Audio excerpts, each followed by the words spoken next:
Hello Live Wires, Heather Boyd Wire here, and today it's Tip Tuesday. Today I'm going to show you how to make a very funky ring with an unusual material. This was a ring that I showed you guys on my live stream last week, which is one of the rings that we used to sell on the streets of Montreal. The ring is made with a very chunky wire. It's silver lead-free plumbing solder. I bought this one at Home Depot. You can buy it at any hardware store.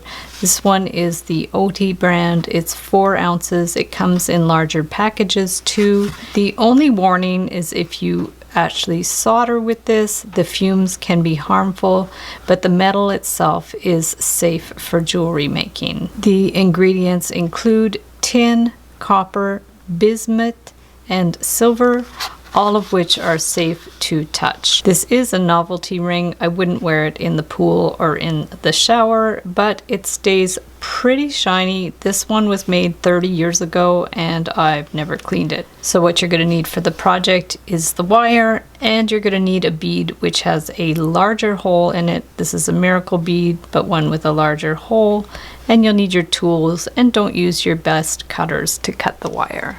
I'm going to measure an 8-inch piece of this wire and cut it, like I said, not with your best cutters. I'll get my bead and just put it in the middle of the wire.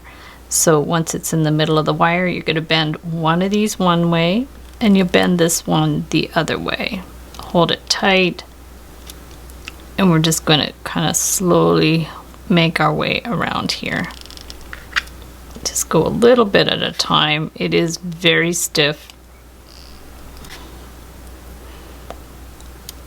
And this one's going to come around behind here, and this one's going to come around behind here. So we have something that looks like that. Just bend it up a little bit more, bend that one down a little bit more. You really want it as centered as possible, so there's about even amounts on either side. So now you're going to get your ring mandrel. You'll hold it on the mandrel and bring this one around one way and bend that one around this way. It is very stiff wire. You can leave longer ends if they're easier to bend. So just bring it around, and that way you can make it smaller if you like.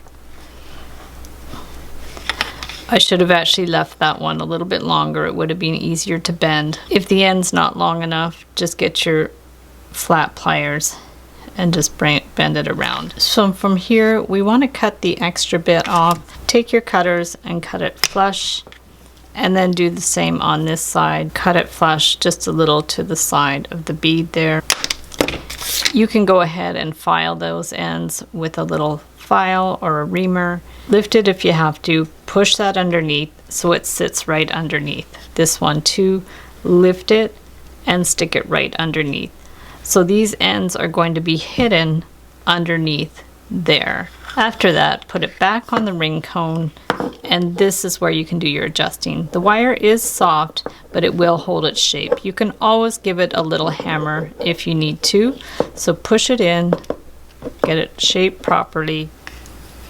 And there you have your very chunky monkey ring made with the soldering wire. So thanks so much for watching the video. Give it a big thumbs up if you liked it. Be sure to subscribe to my channel for lots more wire art and jewelry making videos. Hit the notification bell to be notified when I go live and when I post new videos. And if you'd like to share photos of your wire art and jewelry, be sure to join the Wire Makers Club on Facebook. And if you'd like to check out my work on Etsy, my husband and I specialize in custom wedding cake toppers and funky jewelry. I also have a mailing list, so if you'd like to sign up below, I'll send you my Wire Art Essentials ebook. So thanks again for watching, and we'll see you the next time.